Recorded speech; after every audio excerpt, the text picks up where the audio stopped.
오늘은 하나님 앞에 먼저 무릎 꿇는 교회, 기도가 우선인 교회, 하나님 앞에 먼저 무릎 꿇는 교회, 기도가 우선인 교회라는 제목으로 함께 말씀을 나누겠습니다.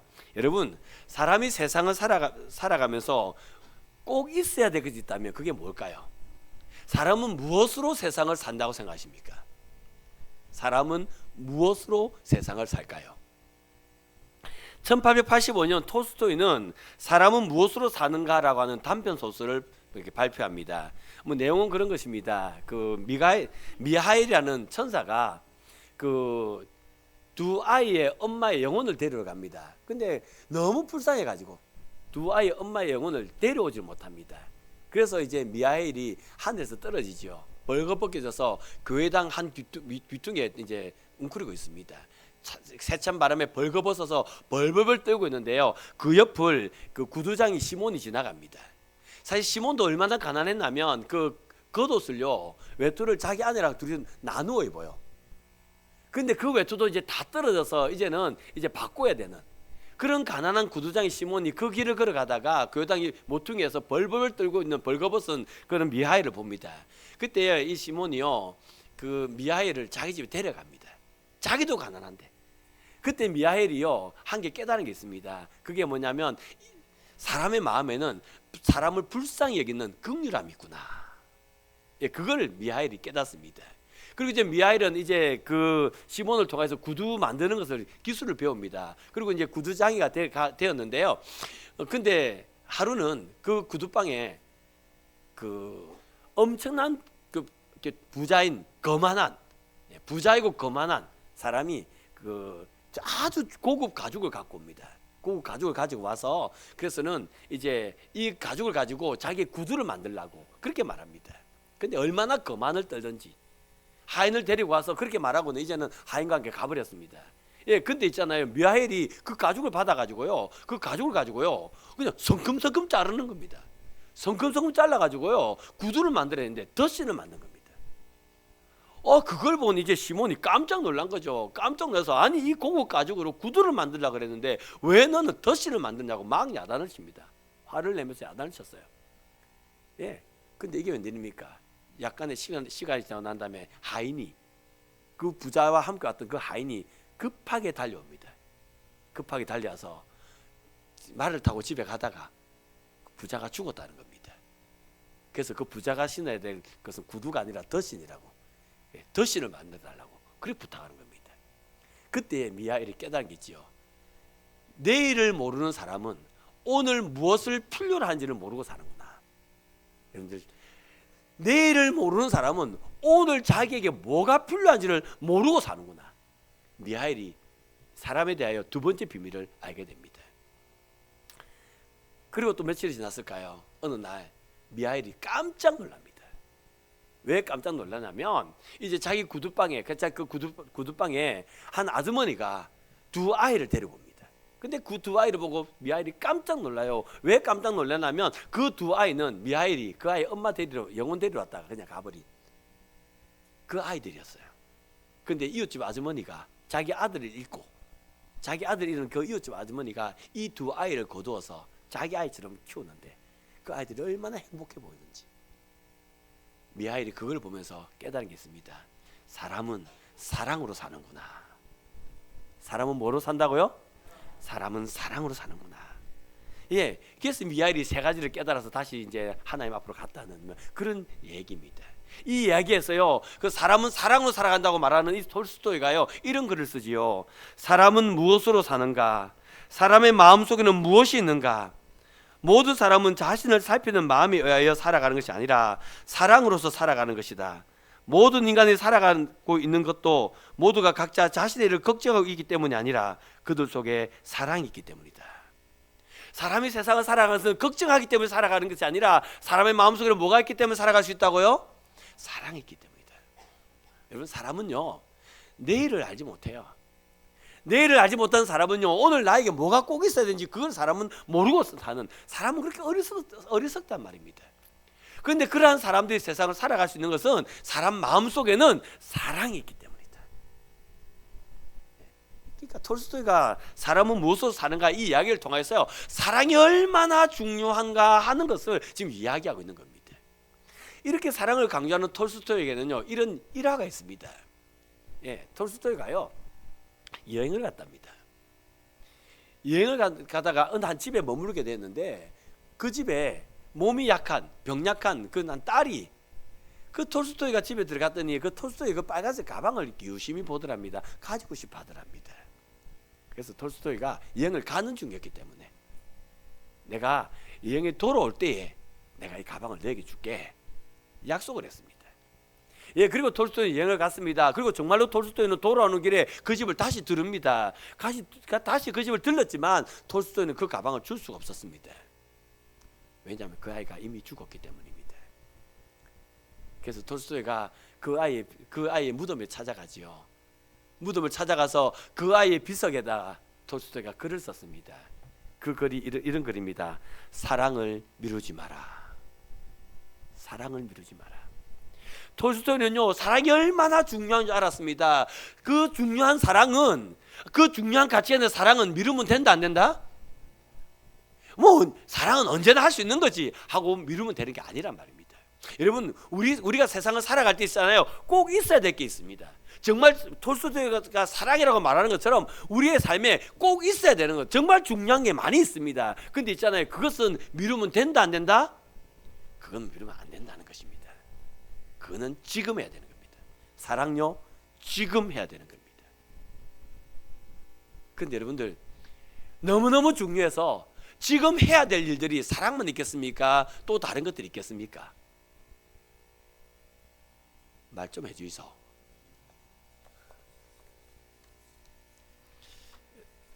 여러분들, 초대 예루살렘 교회를 이 시간 한번 생각해 보시기 바랍니다.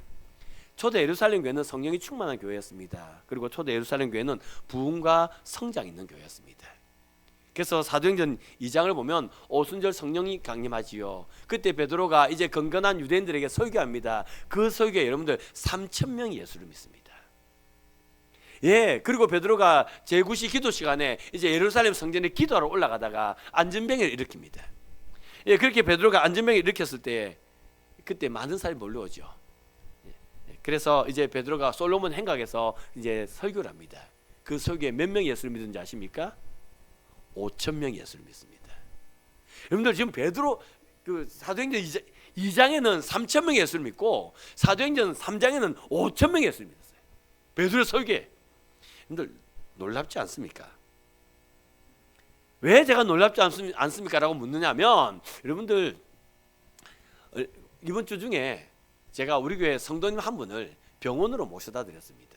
우리 자녀가 여러분들 택시가 잘 안 온다면서요. 제가 택시를 사실은 자해에서 한 번도 타본 적이 없어가지고 제 차를 타고 다니니까. 근데 자해에 택시 잡기가 쉽지 않답니다. 예. 그래서 제가 그 성도님을 이제 병원까지 모셔다 드렸습니다. 여러분들 아시죠? 제 차가 되게 좋은 차라는 거. 교회가 저한테 왜 그 좋은 차를 사줬겠습니까? 여러분 그 생각 한번 여러분 해볼 필요가 없었네요. 근데 교회가 그 비싸고 좋은 차를 저한테 왜 사줬겠습니까? 다 성도님 잘 돌아보라고 사준 거 아니겠습니까? 예. 그러니까 여러분들 그 비싸고 좋은 차 사줬으니까 이제 그래야 될 거 아닙니까? 택시를 못 잡는다 가는데. 그래서 제가 병원까지 모셔다 드리겠습니다. 그래서 제 차에 태우고 병원에 그날 모셔다 드렸습니다. 차를 타고 가는데 이제 뒤에 앉은 그 성도님이 저한테 말씀하시더라고요. 목사님, 우리 교회가 그렇게 아파트 전도를 열심히 했는데 어떻게 한 사람도 안 와요? 한장 더 립스 아파트, 그 아파트 얘기입니다. 근데 우리 교회가요, 그 한양 더 립스 그 아파트 그 전도할 거라고요. 여러분들 아시죠? 다른 교회는 현수막도 안 붙였는데 우리 교회는 현수막 양쪽에 붙였습니다. 혹시 갈 때 못 보면 올 때라도 보라고. 양쪽에 현수막 붙였습니다. 누구보다 더 먼저 붙였습니다. 그리고요, 아파트 안에 그 엘리베이터에 여러분들 그 돈 주고 홍보 전단지 붙이게 돼 있었거든요. 우리가 얼마나 빨리 알아냈는지요. 그래가지고요, 전단지에 붙였는데 그 붙인 자리가 내 마음에 안 들어요. 전화했잖아요. 딴 데 붙여달라고. 그래서 딱 들어가서 딱 돌았으면 딱 보이는 그곳, 제일 잘 보이는 그곳, 제일 오래 볼 수 있는 그곳에 우리 교회 자유교회 딱 붙여놨습니다. 우리가 그것만 했습니까? 구역별로요 매주일에 구역별로 정해놓고 얼마나 물티슈를 열심히 그 차에다 꼽아놨던지 어떤 분은 그렇게 말하더라고요. 자유교회 덕분에 물티슈 안 쓰고 잘 썼다고. 물티슈를 살 이유가 없었답니다. 워낙 많이 갖다 줘가지고. 그런데 여러분들 정말 신묘막측한 역사가 일어났죠. 현수막 붙이고 전단지 붙이고 매일 가서 그렇게 전도하고 그런 데 있잖아요. 한 명도 교회를 와보지 않았다는 사실. 한 명도 교회를 왔다가 그냥 가도 되는데 와보지도 않았어요. 여러분들 근데 전도가 안 되는 건요 이 시대만 안 되는 거 아니고요 예수님 그 시대도 마찬가지 아니었겠습니까? 여러분들 전도가 정말 안 되는 시대는 사실 오늘날보다 그때가 더 안 될 때였습니다. 근데 그때에 여러분들 베드로 설교에 3,000명이 예수를 믿고 5,000명이 예수를 믿었다. 이건 정말 놀라운 일 아닙니까? 성령의 능력이 나타나고 여러분들 많은 사람이 예수를 믿고 그래서 예루살렘 교회가 세워졌고 교회가 막 부흥하고 있는 것입니다. 여러분 근데 제가 여러분께 질문 하나 할까요?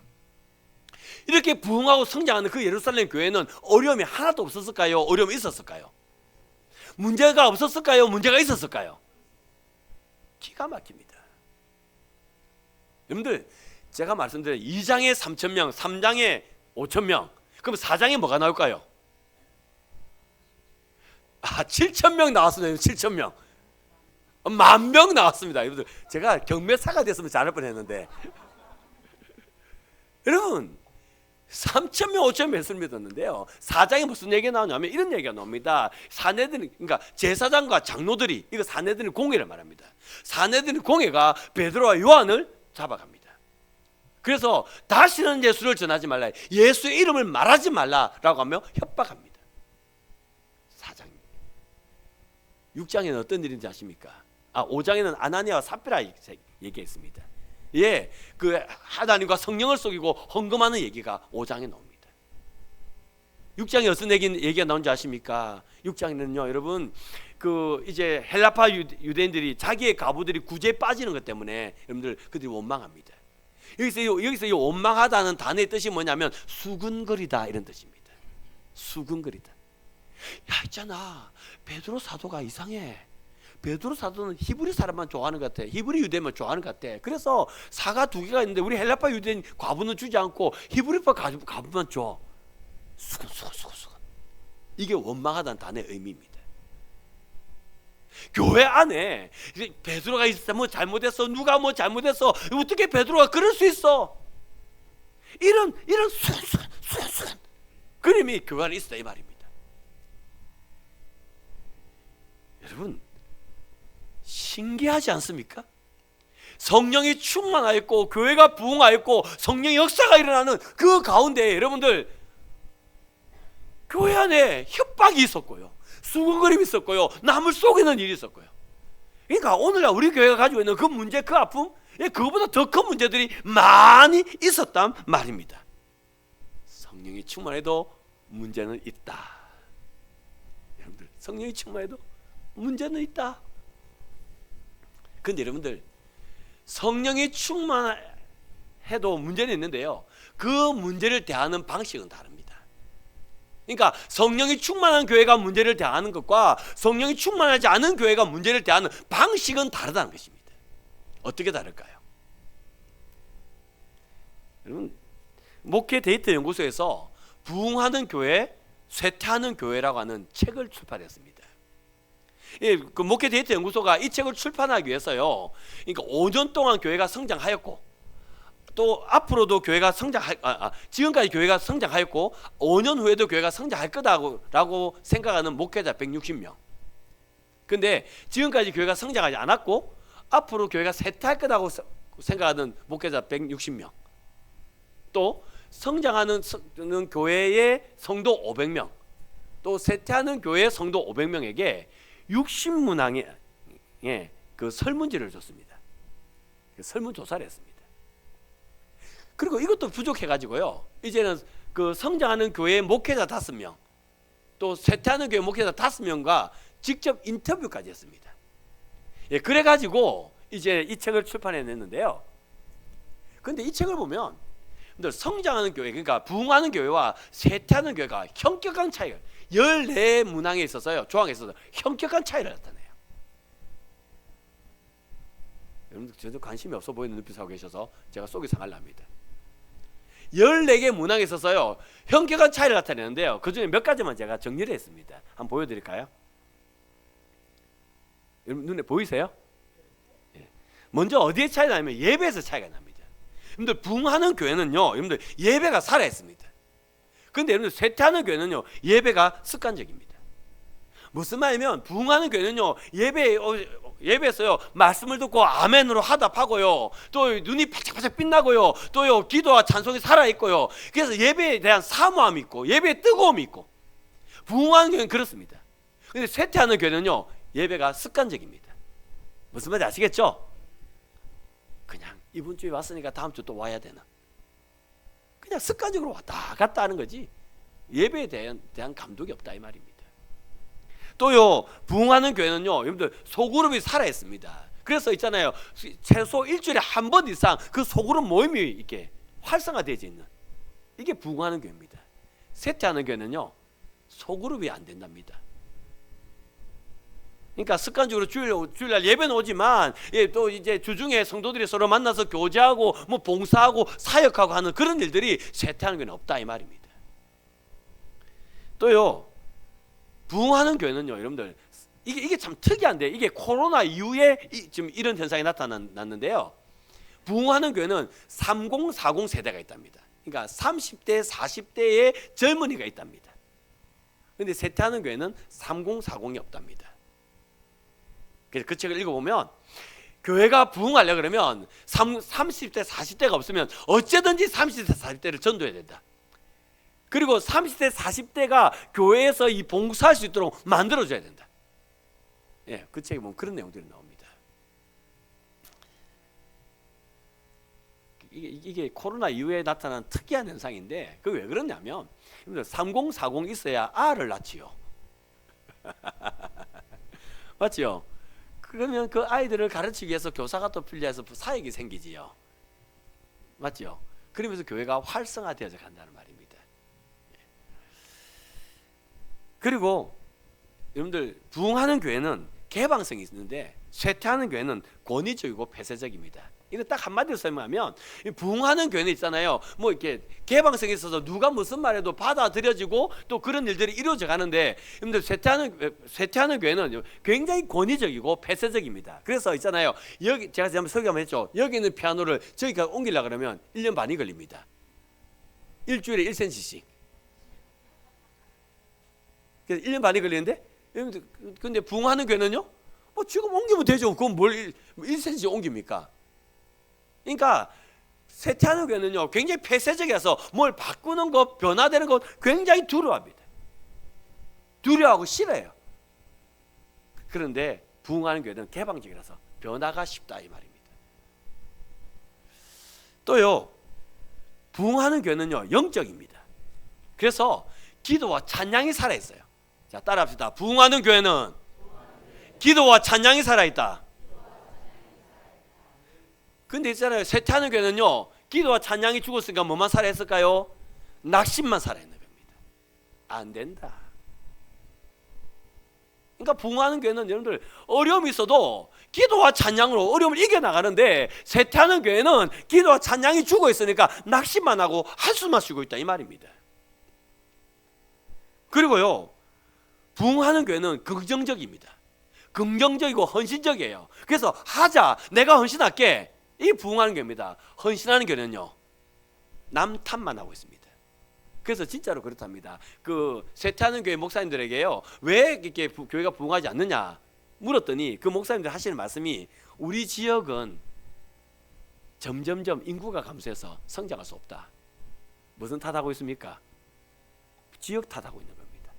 인구가 감소하면 그 지역에 사람이 많이 올 수 있도록, 또 있는 사람은 안 나갈 수 있도록 교회가 무슨 헌신하고 희생하고 봉사하고 해야 될 거 아닙니까? 맞지? 그런데 그냥 쇠퇴하니까 우리 교회는 감소한 게 당연하다 탓만 하고 앉아있더라 이 말입니다. 그러면 쇠퇴하는 겁니다. 뭐 14가지 조항이 있는데 저는 2, 4, 6개 조항만 이렇게 말씀드려 봅니다. 근데 여러분들 제가 이것들을 쭉 정리하면서요, 제 머릿속에 팍 와닿게 안 했었습니다. 그러니까 부흥하는 교회, 쇠퇴하는 교회 쫙 조사하면서 이렇게 정리하면서 저한테 팍 와닿게 있어요. 그게 뭔지 아십니까? 부흥하는 교회나 쇠퇴하는 교회나 다 문제는 있습니다. 다 어려움이 있습니다. 그런데 있잖아요, 부흥하는 교회는 그 문제가 있으니까 더 기도합니다. 더 찬송합니다. 그리고 더 헌신합니다. 그런데 쇠퇴하는 교회는요, 남 탓만 하는 겁니다. 뭐 안 되는 게 당연한 거 아니야? 그러면서 탓만 하고 앉아있다 이 말입니다. 여러분들 지금 이 데이터, 이 자료를 가지고요, 이 자료를 가지고 초대 예루살렘 교회를 한번 견주어 보시기 바랍니다.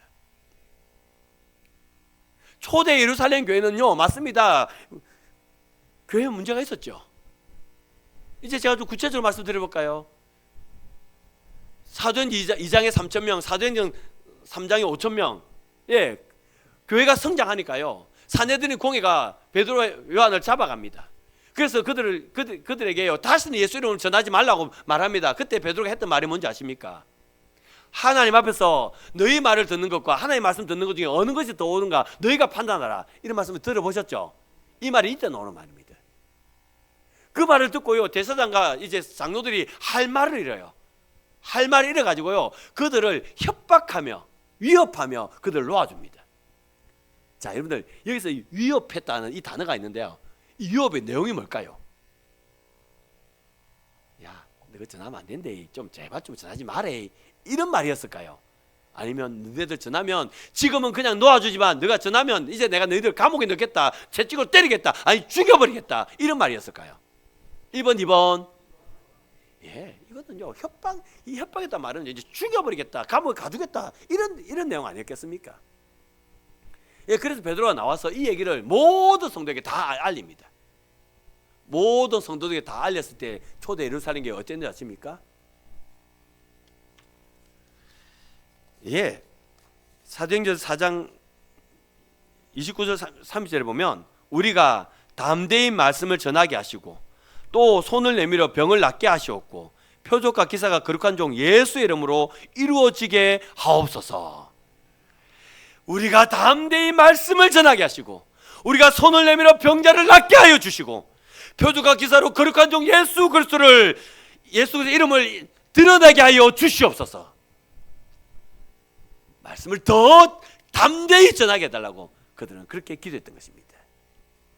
여러분들 지금 예수를 전하면 이제는 잡혀갈 수 있는데, 채찍에 맞을 수 있는데, 감옥에 갇힐 수 있는데, 근데 그들은요 그때 두려 떠는 게 아니라 오히려 하나님 앞에 더 간절히 기도했단 말입니다. 이렇게 기도했을 때 어떤 일이 일어났을까요? 사도행전 4장 31절 말씀을 같이 읽겠습니다. 사도행전 4장 31절입니다. 우리 같이 읽겠습니다. 시작. 빌기를 다음에 모인 곳이 진동하더니 무리가 다 성령이 충만하여 담대히 하나님의 말씀을 전하니라. 아멘. 아멘. 그렇게 기도했을 때 빌기를 다음에 모인 곳이 진동하더니 무리가 다 성령이 충만하여 담대히 하나님의 말씀을 전하니라.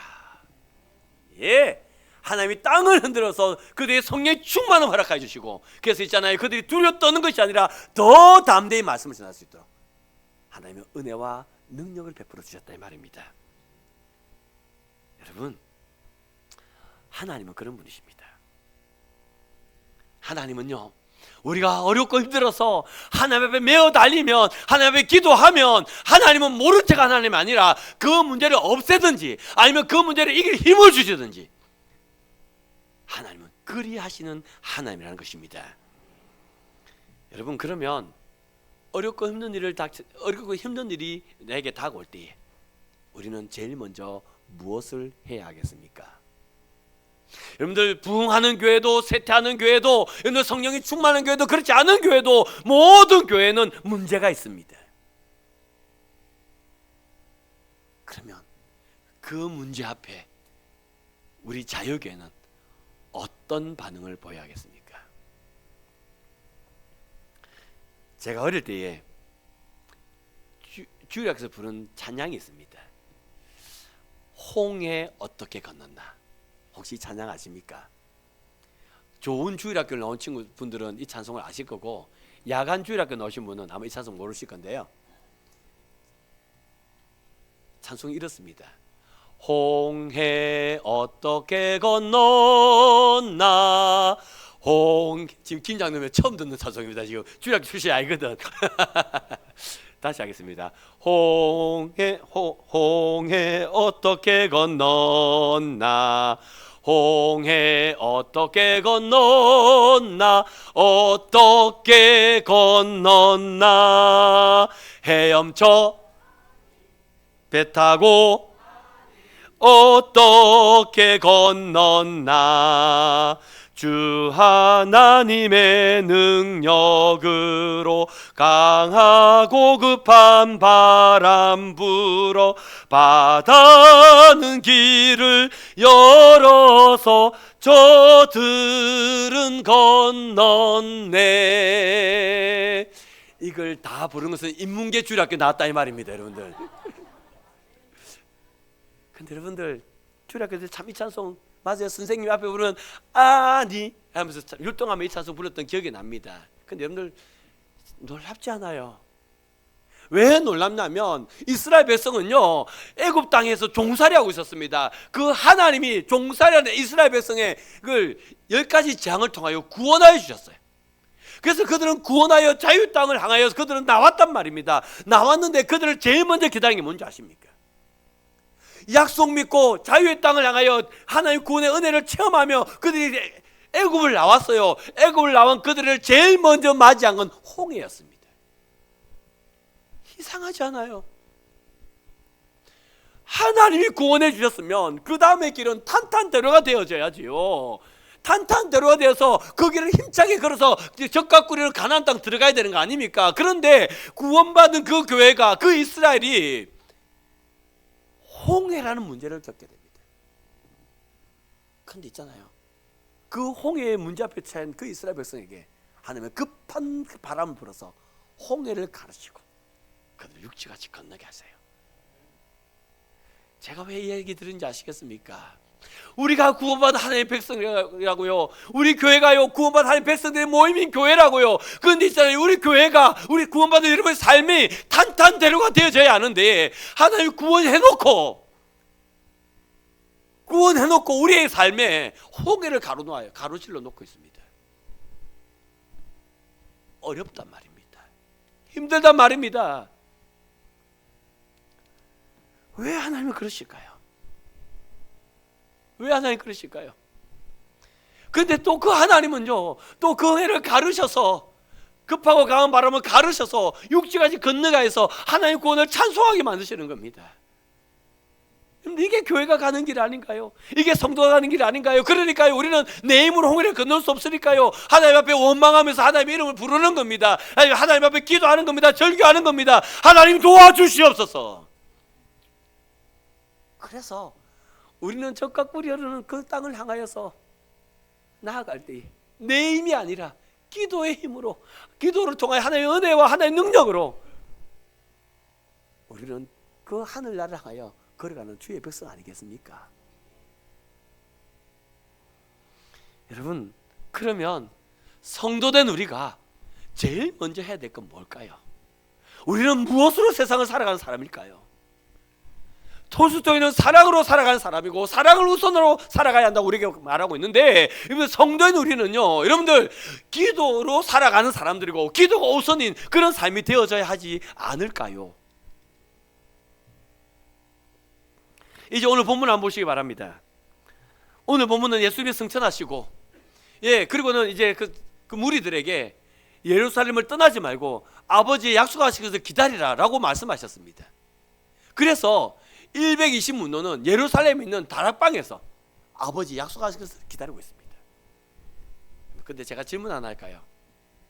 여러분들 고린도전서 15장에 보면 사도 바울은 500여 명이 일시에 주를 보았다고 합니다. 사도 바울이 예수의 부활을 증언하면서, 죽으신과 부활을 증언하면서 500여 명이 일시에 주를 보았다고 말을 하는데요. 송현아 있잖아, 자는 건 허락하는데 핸드폰 보는 허락이 안 된대.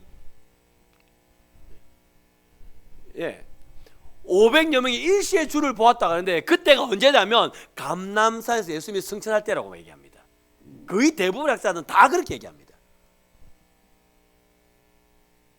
예, 500여 명이 감람산에서 예수님이 승천한 걸 봤습니다. 근데 예루살렘의 그 다락방에 모인 사람은 몇 명이라고요? 우리 120 문도라는 말 자주 쓰잖아요. 120명입니다. 그러면 380명 어디 갔을까요? 380명 어디 갔을까요?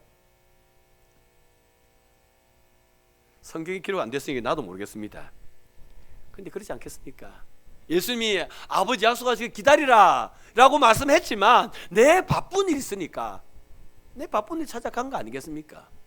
또요, 예루살렘에는 예수를 십자가에 못 박혀 죽인 그 제사장이 있고 유대인들이 있는데 내가 거기서 예수를 믿고 내가 거기서 기다린다고? 그건 위험한 일이야. 그게 겁이 나서 도망간 사람도 아니겠습니까? 근데 그 사람의 수가 몇 명이라고요?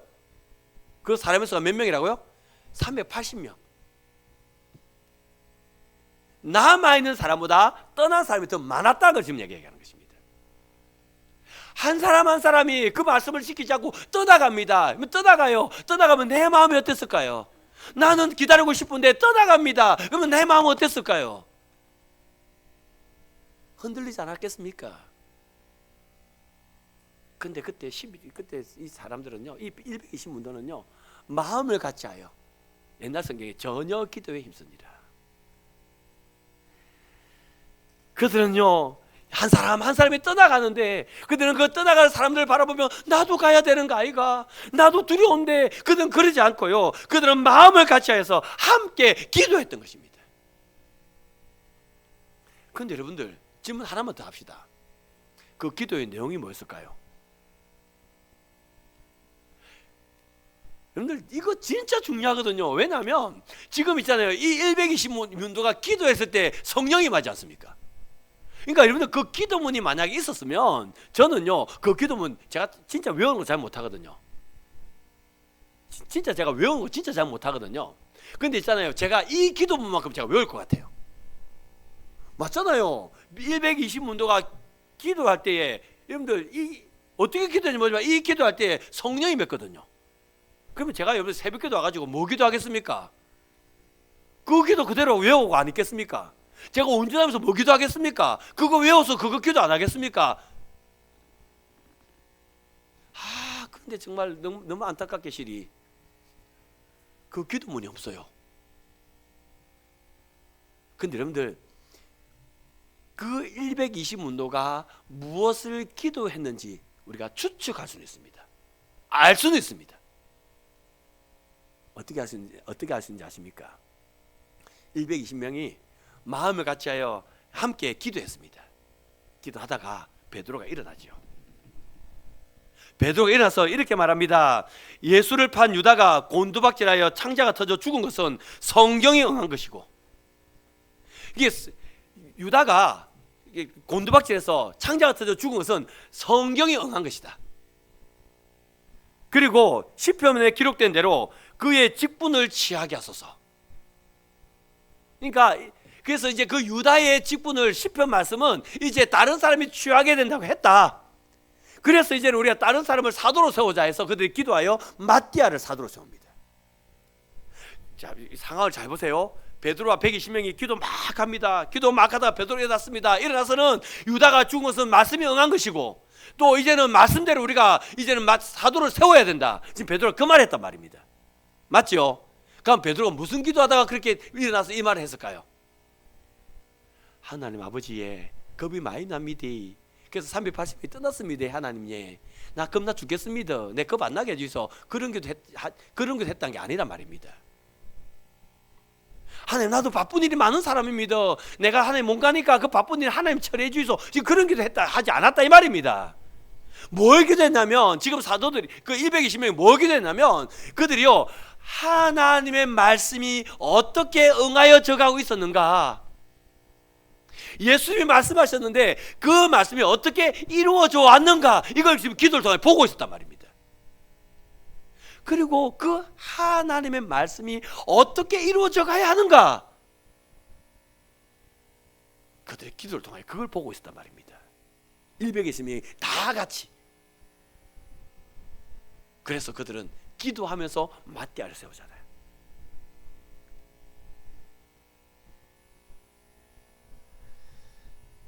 여러분, 그렇게 기도하는 그 교회에 하나님의 말씀이 어떻게 이루어졌는가, 또 그 말씀이 어떻게 이루어질 것인가, 거기에 집중하여서 120명이 기도할 때 그 교회에, 그 성도들에게 하나님은 성령을 허락해 주신 것입니다.